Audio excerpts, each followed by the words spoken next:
بسم اللہ الرحمن الرحیم۔ رمضان کا جو مہینہ ہے خاص طور پر یہ قرآن کا مہینہ ہے، قرآن کی سالگرہ کا مہینہ ہے،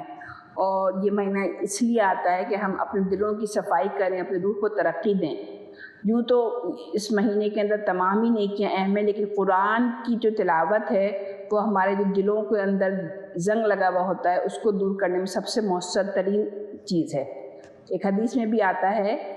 کہ یہ انسانی قلوب بھی زنگ آلود ہو جاتے ہیں جس طرح لوہے کو پانی سے زنگ لگ جاتا ہے۔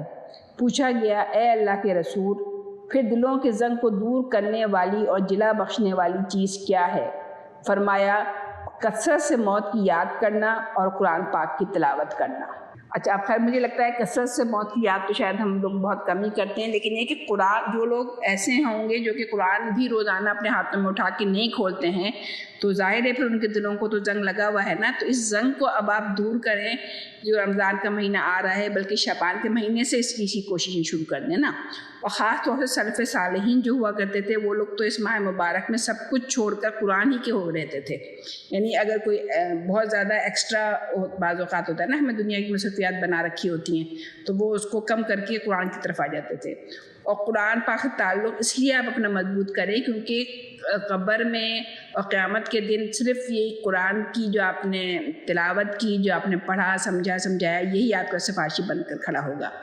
تو جو کام آپ کو اس قرآن کے ساتھ کرنے ہیں وہ 4 ہیں۔ ایک تو یہ کہ آپ کچھ وقت اپنا قرآن کی تلاوت کے لیے مخصوص کر لیجئے،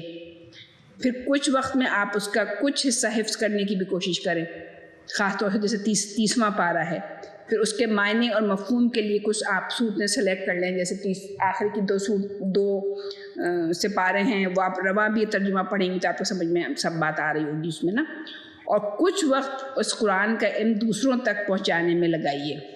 اور خود اس طریقے سے قرآن کی ایک آیت پر تدبر کیجیے کہ وہ آپ کی روح میں بھی سرایت کر جائے اور عمل کا بھی حصہ بن جائے۔ جیسے بعض اوقات ہوتا ہے نا کہ ہم جب قرآن کا ترجمہ پڑھ رہے ہوتے ہیں تو کچھ آیات ایک دم سے ہمارے ذہن کو کلک کرتی ہیں، تو ان کو ہم اپنے پاس ریمائنڈر میں ڈال لیں، اور اس کو جب قرآن بند بھی ہو، ہمارے ہاتھوں کے سامنے کھلا ہوا نہیں ہو، اس وقت بھی وہ آیات ہمارے ذہن میں چل رہی ہوں۔